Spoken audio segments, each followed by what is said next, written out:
جی شروع کرتے ہیں. یہ ہم پڑھیں گے آیت نمبر 5 سے. اعوذ باللہ من الشیطان الرجیم. بسم اللہ الرحمن الرحیم.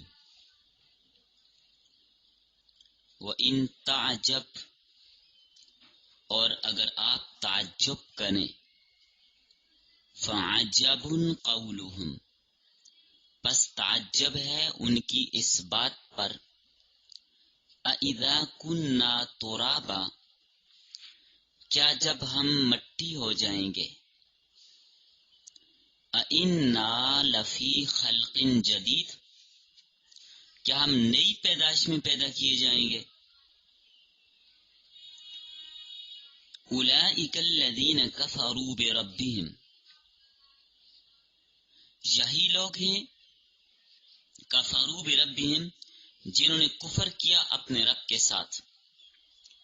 وَأُولَئِكَ الْأَغْلَالُ، اور یہی لوگ ہیں توق ہوں گے فی اعناقہم، ان کی گردنوں میں. وَأُولَئِكَ أَصْحَابُ النَّارِ، اور یہی لوگ ہیں دوزخ والے. ہم فیہا خالدون، وہ دوزخ میں ہمیشہ رہیں گے. وَيَسْتَعْجِلُونَكَ بِالسَّيِّئَةِ، اور آپ سے جلدی مانگتے ہیں عذاب. وَيَسْتَعْجِلُونَكَ بِالسَّيِّئَةِ، اور آپ سے جلدی طلب کرتے ہیں عذاب. قبل الحسنۃ، راحت سے پہلے. وَقَدْ خَلَتْ مِن قَبْلِهِمْ، اور پکی بات ہے، تحقیق گزر چکی ہیں ان سے پہلے، المثلات، سزائیں، عقوبات پہلے گزر چکی ہیں پہلی قوموں پر. وَإِنَّ رَبَّكَ، اور بے شک تیرا رب، لَذُو مَغْفِرَةٍ،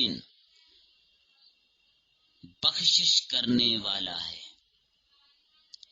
للناس، لوگوں کے لیے، علی ظلمہم، باوجود ان کے ظلم کے. جو معافی مانگتے ہیں اللہ اس کو معاف کر دیتے ہیں.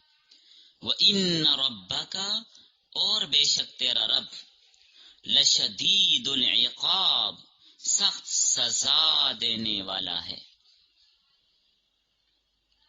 وَيَقُولُ الَّذِينَ كَفَرُوا، اور کہتے ہیں وہ لوگ جو کافر ہیں. وَيَقُولُ الَّذِينَ كَفَرُوا، اور کہتے ہیں وہ لوگ جو کافر ہیں. لَوْلَا أُنزِلَ عَلَيْهِ آیَةٌ، کیوں نہیں اتاری گئی اس نبی پر کوئی نشانی. اس کو یا تو نہیں پڑھنا، یا پر بھی کھڑی زبر پڑھیں گے تو جمع بن جانے. آیَةٌ، کیوں نہیں اتاری گئی اس نبی پر کوئی نشانی. من ربہ، اس کے رب کی طرف سے. انما انت منذر، پکی بات ہے آپ ڈرانے والے ہیں. وَلِكُلِّ قَوْمٍ ہاد، اور ہر قوم کے لیے ایک ہدایت دینے والا ہے، ہر قوم کے لیے ایک ہادی ہے. اس کی تفسیر اپنے مقام پر تفصیلاً آئے گی کہ ہاد سے مراد کیا ہے. لکھیے سورۃ الرعد، درس نمبر 3،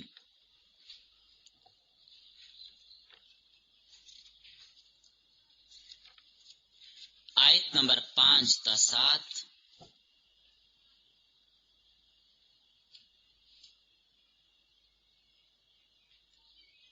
سبق کا عنوان ہے منکرین نبوت کے شبہات کا رد. منکرین رسالت کے شبہات اور ان کے جوابات، چاہے یوں لکھ لیں یا شبہات کا رد لکھ لیں. یہ سبق کا عنوان ہے. ربط، سابقہ درس میں آپ نے توحید کا ذکر پڑھا تھا اور اب منکرین کے شبہات کے جوابات دیے جا رہے ہیں، ساتھ ساتھ جوابات کے ساتھ ساتھ تہدید اور وعید بھی مذکور ہے، ڈانٹ ڈپٹ زجر و توبیخ بھی کی گئی ہے۔ شبہات کیا تھے، خلاصہ سمجھیے۔ ترجمے میں بات تو واضح ہو گئی ہے کہ ان کو کیا شبے تھے، کیا سوالات تھے، کیا ان کے وساوس تھے۔ پہلا شبہ ان کا یہ تھا کہ مرنے کے بعد دوبارہ زندہ ہونا، حشر اور نشر ناممکن اور محال ہے، یہ نہیں ہو سکتا، اس کو وہ ناممکن سمجھتے تھے۔ کہتے تھے یہ کیسا نبی ہے، ایک محال اور ناممکن بات کی طرف لوگوں کو بلاتا ہے۔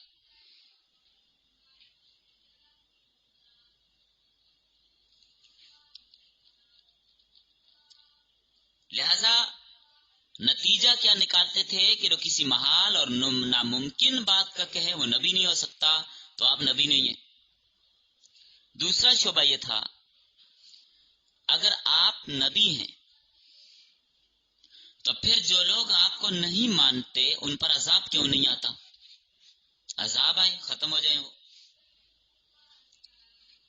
تیسرا شعبہ،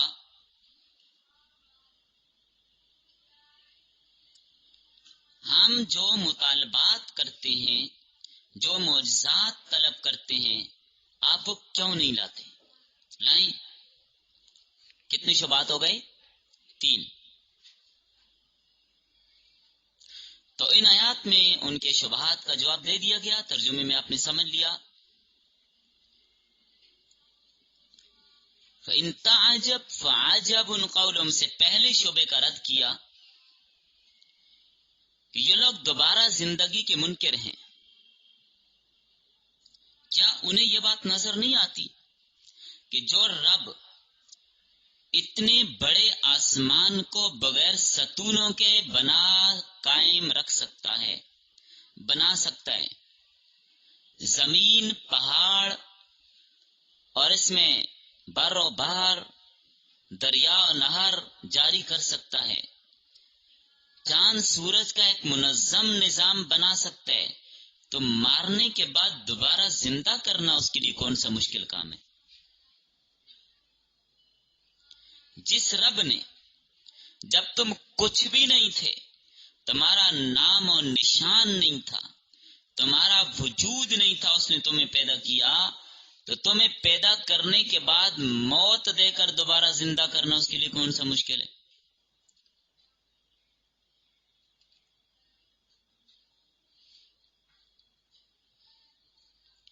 یہ لوگ چونکہ اللہ کے باغی ہیں، فرمایا ان کا انجام یہ ہوگا، ہاتھ پاؤں کو جکڑ کر باندھ کر جہنم کے قید خانے میں ہمیشہ کے لیے ان کو قید کر دیا جائے گا۔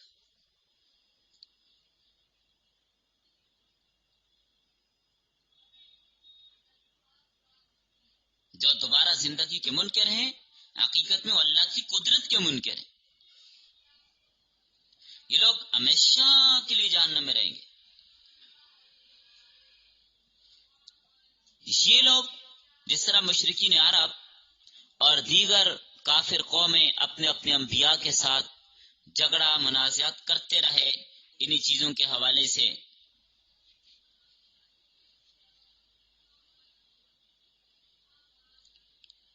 اسی طرح یہ جو فلاسفہ تھے، فلسفی لوگ، ان کے نزدیک بھی اللہ تعالیٰ دوبارہ پیدا کرنے پر قادر نہیں ہے۔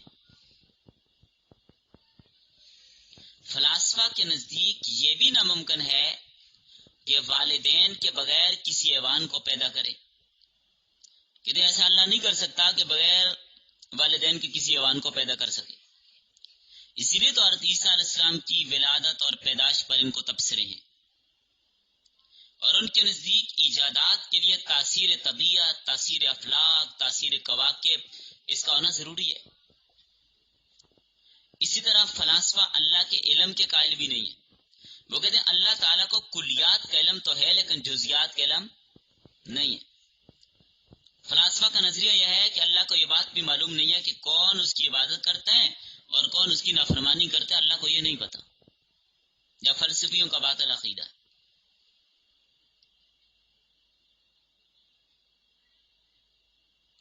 تو بہرحال مشرکین مکہ وہ بھی یہی موقف اور نظریہ رکھتے تھے کہ اللہ تعالیٰ دوبارہ پیدا نہیں کرے گا، دوبارہ پیدا ہونا محال اور ناممکنات میں سے، جس طرح میں نے آپ کو بتایا 3 شبے ہیں، تو ان میں ایک شبہ بھی عرض کیا، اس کا جواب بھی آپ کے سامنے تفصیلاً آ گیا۔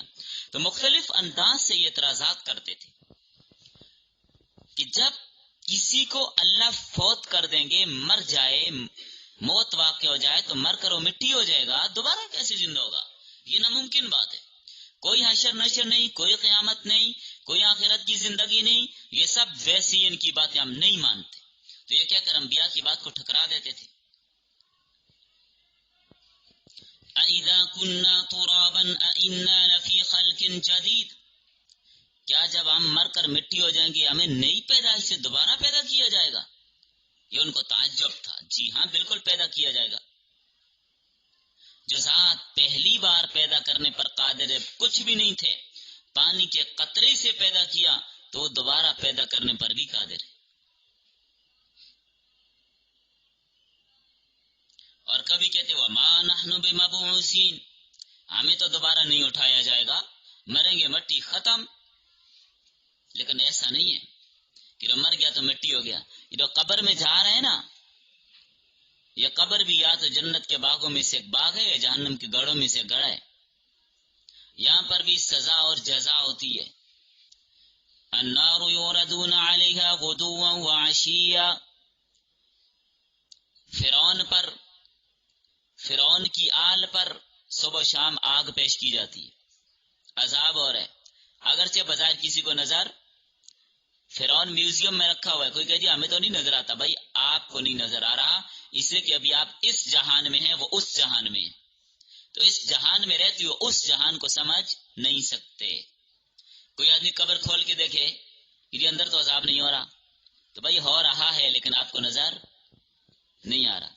یا اندر قبر کسی کی جنت کے باغ بنی ہوئی ہے، آپ کو نظر نہیں آ رہی ہے، ہاں بعض اوقات اللہ دکھا بھی دیتے ہیں۔ ایسے بے شمار واقعات ہیں کہ قبر کھلی، اندر سے خوشبوئیں اٹھی، اندر پھولوں سے بھری ہوئی نظر آئیں، قالینیں بچھی ہوئی نظر آئیں۔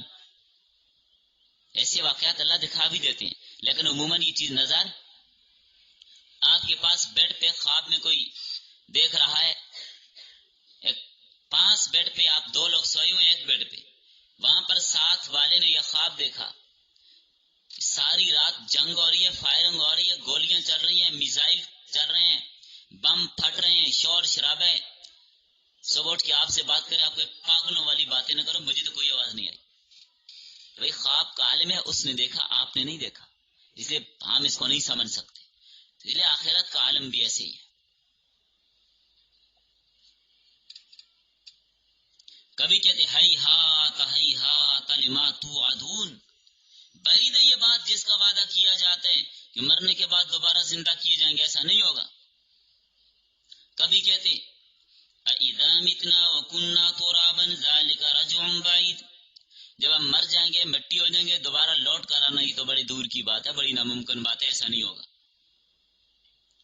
عاص بن وائل یا عقبہ، ان میں سے کوئی بندہ کہیں سے اس کو کوئی پرانی کھوپڑی ملی، کپڑے میں باندھا، آ کر اللہ کے نبی کے سامنے اس کو رکھا، ہاتھ لگائیے، تو جب اس کو ہاتھ لگانے سے وہ ریزہ ریزہ ہو جاتی، راکھ کی طرح۔ جب ہڈی وہ سیدھا رہے تو ایسے ہی ہو جاتے ہیں، راکھ کی طرح ریزہ ریزہ۔ کہ اللہ یہ بھی زندہ ہوگی؟ آپ کہتے ہیں کہ مرنے کے بعد دوبارہ زندہ کیا جائے گا، دیکھیں یہ ہڈی ریزہ ریزہ راکھ کی طرح ہاتھ لگانے سے ہو رہی ہے، کیا اس کو زندہ کیا جائے گا؟ اے محمد، من یحیی العظام وہی رمیم، جب یہ ہڈی بوسیدہ ہو گئی کون اس کو زندہ کرے گا؟ اللہ نے فرمایا میرے نبی قل کہہ دیجیے نے یحییھا الذی اول مرہ، جس نے پہلی بار پیدا کیا تھا وہی دوبارہ پیدا کرے گا، وہی دوبارہ زندہ کرے گا۔ فرمایا أَلَمْ يَرَ الْإِنسَانُ أَنَّا خَلَقْنَاهُ مِن نُطْفَةٍ فَإِذَا هُوَ خَصِيمٌ مُبِينٌ. اس انسان کو نظر نہیں آتا، جھگڑالو بنتے، جھگڑا کرتے آپ کے ساتھ اس بارے میں کہ مرنے کے بعد کون زندہ کرے گا، اس کو نظر نہیں آتا. انا خلقناہ من نطفہ، ہم نے اس کو پانی کے قطرے سے پیدا کیا. فإذا هو خصیم مبین، ابھی جھگڑالو بن گیا، جھگڑ رہے، لڑ رہے کہ دوبارہ کون پیدا کرے گا. جس نے پہلی بار پیدا کیا پانی کے قطرے سے، وہ تمہارا وجود لانے کے بعد مار کر دوبارہ بھی زندہ کرنے پر قادر. تو ایک شبہ تو ان کا یہ تھا کہ مرنے کے بعد دوبارہ زندہ نہیں ہوں گے، قرآن کی آیات میں اس کا جواب دیا. دوسرا شبہ پڑھ لیا آپ نے، اس کا جواب، عذاب کیوں نہیں آتا. شبہ کیا تھا؟ اگر آپ اللہ کے نبی ہیں تو ہم آپ کو نہیں مانتے، تو ہمارے اوپر عذاب کیوں نہیں آتا؟ تو اس کا جواب دیا کہ اللہ تعالی حلیم ہے، اللہ کریم ہے، عذاب اور مواخذے میں جلدی نہیں کرتا. آئے گا لیکن وہ جلدی نہیں کرتا، وہ مہلت دیتے، شاید باز آ جائے، شاید کسی مقام پر روکی جائے. لیکن جب عذاب آتا ہے تو پھر ٹلتا بھی نہیں ہے. لہذا اس وقت کے انتظار نہ کرو کہ عذاب آ جائے، ابھی توبہ کرو اور اسلام قبول کرو، اسلام میں آ جاؤ تاکہ بچ جاؤ. پہلی امتوں کا حال تمہارے سامنے ہے، اس سے عبرت حاصل کرو. یہ تم شام اور یمن کے علاقوں میں سفر پر جاتے ہو، سفر پر جاتے ہوئے راستے سے تم ان بستیوں کے اوپر سے گزر کے جاتے ہو. قوم عاد اور قوم سمود کی بستیاں اور کھنڈرات دیکھ رہے ہو، تم سے کہیں زیادہ قوت والے تھے، بڑی بڑی عمریں پائی انہوں نے، اور ان کے دعوی تھی کہ من شد منا قوہ، ہم سے زیادہ قوت والا کون ہے، جو ایک بڑے درخت کو ایک ہاتھ سے اکھاڑ دیتے تھے جڑ سے. ان پر عذاب آیا، وہ نہیں بچ سکے، تم کون ہوتے ہو؟ لہذا عبرت حاصل کرو، عذاب آنے سے پہلے پہلے توبہ کر لو، تمہارے پاس ابھی وقت ہے. ہاں باقی اللہ کی طرف سے فی الحال جو تاخیر کی جا رہی ہے، تو تاخیر اللہ کے عجز کی وجہ سے نہیں ہے. اللہ عاجز نہیں ہے معاذ اللہ کہ تمہارے اوپر وہ عذاب نہیں لا سکتا، یہ اللہ کے حلم کی وجہ سے ہے، وہ برداشت کر رہا ہے، اس لیے عذاب نہیں آ رہا، جس کی برداشت ہے. تیسرا شبہ یہ تھا، وہ تو بالکل لغو اور بے بنیاد سا ہے، عناد، ضد، ہٹ درمی، سرکشی کی وجہ سے تھا. شبہ کیا تھا؟ پڑھ لیا آپ نے کہ جو معجزہ ہم طلب کرتے ہیں وہ آپ دکھاتے کیوں نہیں، جو معجزے ہم آپ سے مانگتے ہیں وہ آپ کیوں نہیں دکھاتے، جو نشانی ہم مانگتے ہیں وہ دکھائیں، پھر ہم آپ کو نبی مانیں گے. تو کیا آپ صلی اللہ علیہ وسلم کو معجزے نہیں دکھائے؟ بے شمار معجزات دکھائے، سارے انبیاء سے زیادہ معجزات اللہ نے اپنے نبی کو دیے، بے شمار معجزات انہوں نے اپنی آنکھوں سے دیکھے. قرآن کریم کی ہر آیت، قرآن کریم کا ہر کلمہ، قرآن کا ہر حرف معجزہ ہے، پھر بھی کہتے معجزے نہیں لاتا. سینکڑوں نہیں، ہزاروں معجزات اللہ نے اپنے نبی کو دیے، لیکن یہ ضدی لوگ تھے، مانتے نہیں تھے. اب بھی اگر کوئی اعتراض کرے، چلو یہ لوگ کہتے تھے کہ اگر آپ اللہ کے نبی ہیں تو یہ معجزہ دکھا دیں، ہم مان لیں گے، تو آپ دکھا دیتے، چلو لوگ مسلمان ہو جاتے. لیکن یاد رکھیں، اللہ جانتا تھا کہ معجزہ دیکھ کر بھی انہوں نے مسلمان ہونا نہیں ہے. تو معجزے کا فی الحال ان کے مطالبے کے مطابق نہ ہونا، ان پر اللہ کی طرف سے ایک احسان اور فضل بھی ہے. کیوں؟ قوم صالح نے کہا کہ ہماری مرضی اور خواہش یہ ہے کہ اس پہاڑی سے کیا ہے، اونٹنی پیدا ہو. یہ آپ نے تفصیلاً پڑھ لیا اس کو سورہ ہود میں. اونٹنی آئے گی ہم مان لیں گے، اونٹنی آ گئی، مانا، ایک بھی ایسا نہیں تھا جو مسلمان ہوا. پھر کیا ہوا؟ عذاب آیا. تو مکہ والوں، معجزے تو اللہ دکھا دے گا، لیکن مانو گے تم پھر بھی نہیں. جب پھر نہیں مانو گے تو پھر عذاب سے بچ نہیں سکو گے. تو معجزہ نہ آنا تمہارے مطالبے کے مطابق، یہ تو تمہارے لیے احسان ہے کہ معجزہ آ جاتا، نہ مانتے تو عذاب آ جانا تھا. معجزہ طلب کر کے پھر نہیں مانو گے تو عذاب آئے گا. اور ہاں، پہلے بھی اللہ نے برداشت کیا، پہلے بھی تم معجزات طلب کرتے رہے. تم ہی نے تو کہا تھا کہ چاند دو ٹکڑے ہو جائے مان لیں گے. اللہ کے نبی نے چاند کی طرف اشارہ کیا، اقتربت الساعۃ وانشق القمر. چاند دو ٹکڑے ہوا، اپنی آنکھوں سے دیکھا، ایک ادھر گیا ایک ادھر گیا، اور موجودہ دور کے سائنسدانوں نے چاند کے اوپر جا کر اس بات کا اعتراف کر لیا کہ چاند دو ٹکڑے ہوا ہے. چاند کو دیکھنے سے یہ بات میں معلوم ہوئی، احساس ہو رہا ہے کہ اس کو دو پیس کیا گیا ہے. اور مکہ والوں کو جب اپنی آنکھوں پر یقین نہیں آتا تھا، دائیں بائیں کے لوگوں سے جو قافلے ادھر ادھر سے آ رہے تھے ان سے بھی پوچھا، ان کا بالکل ہم نے دیکھا چاند ایسے ہوا ہے. لیکن مانا ان میں سے کسی نے پھر بھی نہیں. کیا کہنے لگے؟ جادو ہے. تو اب بھی یہ مطالبہ کرتے ہیں کہ یہ سونے کا بن جائے یا نہر چلے، فلاں فلاں فلاں. اب بھی اللہ معجزہ دکھانے سے عاجز نہیں ہے، اللہ قادر ہے، وہ دکھا سکتے ہیں. لیکن جو رب حضرت موسیٰ کے عصا کو سانپ بنا سکتا ہے، وہ رب کیا مکہ کی پہاڑیوں کو سونا نہیں بنا سکتا؟ بالکل بنا سکتا ہے. لیکن اللہ کو پتہ تھا معجزہ میں اپنے نبی کے ہاتھ پہ ظاہر کر بھی دوں گا، لیکن مسلمان یہ پھر بھی نہیں ہوں گے. کیا کہنا تھا انہوں نے؟ یہ جادو ہے. جو پرانی رٹ رٹی ہوئی انہوں نے کافروں نے شروع سے ہی، نوح کے زمانے سے ابھی تک انہوں نے یہی کہنا ہے جادو ہے، یہ جادوگر اس نے جادو کر دیا. جیسے فرعونیوں نے حضرت موسیٰ کو کہا تھا یہ کیا ہے؟ جادو ہے. پھر مقابلہ ہوا اور بات ان کو سمجھ کر سامنے آ گئی کہ جادو نہیں ہے. تو معجزات کا مالک اور مختار کون ہے؟ اللہ یا نبی؟ اللہ ہے، نبی نہیں ہے. معجزہ لانا نبی کے اختیار میں نہیں ہے کہ جب چاہو جو چاہو معجزہ دکھا دو. نہیں بھائی، اللہ جب چاہتے ہیں معجزے کا صدور فرما دیتے ہیں. تو نبی صلی اللہ علیہ وسلم ان کو یہ جواب بھی دے دیجئے کہ معجزہ لانا میرے اختیار میں نہیں ہے، جب میرا رب چاہے گا دکھا دے گا. ڈرانے والی نشانی آپ نے بہت ساری دکھائیں، یہ ساری معجزات میں سے تو ہیں. چاند دو ٹکڑے ہوا تب بھی نہ مانے. دوسری نشانیاں دکھائیں گے تو ان کو کیا فائدہ ہوگا؟ کیا ملے گا انہیں؟ ماننا تو انہوں نے ہی نہیں، تو پھر وہی ضد کرنی ہے. باقی یہ تو فطرتی بات بھی ہے کہ آرے کی مرضی کے مطابق معجزہ آنے تو سارا نظام بدل جائے گا. مثلا کوئی کافر کہتا حضرت آپ یوں کریں مکہ کے پہاڑ سونے کے بن جائیں، تو نہیں نہیں چاندی بن جائے، تو نہیں نہیں پیتل بنا دیں، تو ڈرامے بازی ہو جاتی، یہ تک مذاق ہوتا. تو اس لیے بھی اللہ تعالیٰ فرمائشی معجزات نہیں دکھاتے، جو تم چاہو ہو جائے. نہیں، ایسا نہیں ہے. اللہ کے ایک نظام ہے. ہاں، اللہ اپنے نبی کی نبوت کو ثابت کرنے کے لیے معجزات بھیجتے ہیں. کتنے معجزات اللہ کے نبی نے دکھائے؟ کیا تمہارے لیے بطور دلیل وہ کافی نہیں تھے؟ اگر مان لیتے تو بڑے تھے، لیکن تم نے مانا نہیں. مان لیتے تو وہ بہت ہے، اتنا ہی کافی تھا.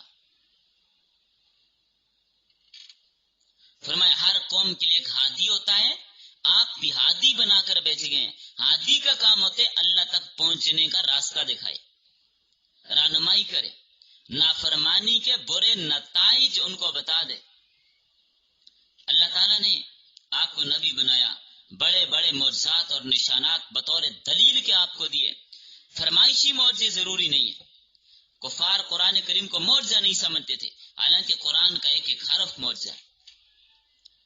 کفار کہتے تھے آپ کی تصنیف ہے، اور کہتے تھے معجزات وہ ہیں جو موسیٰ اور عیسیٰ نے دکھائے. اللہ کے بندو، کفار کا یہ شعبہ بڑا غلط اور لو قسم کا تھا. ہر زمانہ کے لوگوں کے اعتبار سے معجزہ دیا جاتا ہے. اور موسیٰ علیہ السلام کے زمانے میں کس کا زور تھا؟ جادو کا. جادوگر اپنے کرتبوں سے کیا کچھ کرتے تھے. اللہ نے موسیٰ کو معجزہ بھی وہ دیا کہ جادوگروں کا مقابلہ کریں. آسا سام بن رہا ہے. اور یاد رکھیے، جادو سے حقیقت نہیں بدلتی، معجزہ حقیقت کو بدل کے رکھ دیتا ہے. ید بیضاء کا معجزہ. اور عیسیٰ علیہ السلام کے زمانے میں کس کا زور ہے؟ طب کا. یہ یونانی طبیب اور حکیم، یہ بڑے بڑے حکیم، یہ فلاں فلاں جالینوس اور ارسطو وغیرہ، یہ بڑے بڑے حکماء لوگ، بڑے بڑے حکیم، تو طب کا زور تھا عیسیٰ کے زمانے میں، بڑی بڑی لاعلاج بیماریوں کا علاج کرتے تھے. تو اللہ نے عیسیٰ کو معجزہ ایسا دیا کہ سارے حکیم اور طبیب عاجز آ گئے. مادر زاد نابینے کی آنکھیں ٹھیک ہو رہی ہیں جو ماں کے پیٹ سے اندھا پیدا ہوا. حالانکہ عموماً جو نقص ماں کے پیٹ کے اندر ہوتا ہے وہ باہر آ کر ٹھیک نہیں ہوتا، اور جو باہر نقص پیدا ہو جاتا ہے وہ ٹھیک بھی ہو جاتا ہے، لیکن جو نقص اندر سے ہو وہ باہر، جو عذاب آنا مکمل ہو باہر آ کے کبھی مکمل نہیں ہوتے. اسی طرح عیسیٰ علیہ السلام کا معجزہ تھا، برس والے ٹھیک ہو رہے ہیں، ہاتھ لگاتی ہیں ٹھیک ہو رہے ہیں. حضرت عیسیٰ کا معجزہ تھا، قبر پہ جا کے قم باذن اللہ، مردہ اٹھ کے کھڑا ہو جاتا ہے. تو حکیم سارے کیا آ گئے؟ عاجز آ گئے. اس لیے ان کو اس اعتبار سے معجزات دیے. اور نبی صلی اللہ علیہ وسلم کا زمانہ تھا فصاحت اور بلاغت کا. بڑے بڑے شعراء، بڑے بڑے ادیب، وہ اپنی فصاحت اور بلاغت پر بڑا ناز اور نخرے کرتے تھے. اللہ نے اپنے نبی کو علمی معجزات دیے. قرآن کریم لفظی اور معنوی فصاحت اور بلاغت سے بھرا ہوا ہے. معرف کے اعتبار سے بھی معجزہ، فصاحت اور بلاغت کے اعتبار سے بھی معجزہ. چیلنج دیا قرآن نے، لاؤ اس جیسی چھوٹی سی ایک صورت لے آؤ، صرف کوثر ہی لے آؤ. کبھی لا نہیں سکے تو پھر یہ معجزہ نہیں تو اور کیا ہے. اور قیامت تک قرآن کا یہ اعجاز اور یہ چیلنج اب بھی ہے. قیامت تک کوئی چاہے مل جائیں سارے کفار، ملا لیں اپنے ساتھ جنات کو بھی، قرآن جیسی ایک آیت بھی نہیں بنا سکتے کہ اس میں فصاحت بھی ہو، بلاغت بھی ہو، اس کے اندر ردیف اور قافیے ہر چیز کا لحاظ رکھا گیا ہو، اور الفاظ کا چناؤ کبھی نہیں لا سکتے. یہ اللہ ہی کا کلام ہے. اس کے علاوہ بھی آپ صلی اللہ علیہ وسلم نے بہت سارے معجزات دکھائے. عصائے موسوی سے بڑھ کر معجزات دکھائے. چاند کا 2 ٹکڑے ہونا کیا عصائے موسوی سے چھوٹا معجزہ ہے؟ آپ صلی اللہ علیہ وسلم آسمانوں پر جا رہے ہیں، رات کے ایک مختصر سے وقت میں سارے آسمانوں کی سیر کر کے واپس آ گئے. کیا یہ عصائے موسوی سے چھوٹا معجزہ ہے؟ آپ کی انگلیوں سے پانی کے چشمے جاری ہیں، دنیا اپنی آنکھوں سے دیکھ رہی، انگلیوں سے پانی نکل رہے. ارے موسیٰ تو پتھر پہ آسا مار رہے ہیں، پتھروں سے تو پانی نکلتے ہیں. لوگوں نے دیکھے ہیں، آپ نے بھی دیکھے ہوں گے، پتھروں سے پانی نکلتا ہے، لیکن انگلیوں سے تو پانی نہیں نکلتا. اللہ نے اپنے نبی کی انگلیوں سے پانی نکال دیا. کیا یہ تھوڑا معجزہ ہے؟ تھوڑی سی چیز پورے لشکر کے لیے کافی ہو گئی. 2-4 لوگوں کا کھانا سینکڑوں لوگ کھا رہے ہیں. کیا یہ تھوڑا معجزہ ہے؟ کفار نے اپنی آنکھوں سے یہ معجزات دیکھے، بے شمار معجزات اللہ کے نبی کے دیکھے، لیکن ضد کی وجہ سے جادو کہہ کر ٹال دیا. اس لیے فرمایا جو معجزات آپ نے دکھا دیے آپ کی نبوت کے ثبوت اور دلیل کے لیے یہی کافی ہیں. منہ مانگی نشانیاں ظاہر کرنا ضروری نہیں، اور آئندہ جو معجزات ظاہر ہوں گے ان کو بھی یہ جادو کہہ کر ٹال دیں گے، مانیں گے نہیں. تو ضرورت نہیں اور معجزات لانے کی. یہاں پر آپ نے پڑھا لکل قوم ہاد، 3 تفسیریں اس کی گئی ہیں. کیا مراد ہے اس سے؟ نمبر 1، آپ ہر قوم کو ڈرانے والے، لکل قوم ہاد، ہر قوم کو آپ ڈرانے والے. یعنی پہلے زمانے میں انبیاء تھے، ان کی دعوت کیا ہوتی؟ مقید ہوتی تھی نا، کسی خاص علاقے میں کسی خاص قوم کے لیے. لیکن اے نبی صلی اللہ علیہ وسلم آپ ہر قوم کے نبی ہیں، ہر قوم، چاہے وہ کسی قبیلے سے ہو، کسی خاندان سے ہو، کسی علاقے سے، ہر قوم کے لیے آپ آتی ہیں. آپ کا کام بس ڈرانا ہے.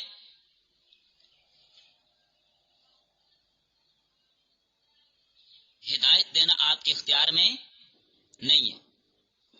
انک لا تہدی من احببت ولکن اللہ یہدی من یشاء الی صراط مستقیم. ہدایت دینا کس کے اختیار میں؟ اللہ کے اختیار میں. آپ کا کام ڈرانا ہے، رہنمائی کر دیں، راستہ بتا دیں. ہدایت آپ نہیں دے سکتے، ہدایت اللہ دے گا. نمبر 2، آپ بھی ڈرانے والے ہیں، اور ہم نے ہر قوم کی طرف ڈرانے والا بھیجا ہے.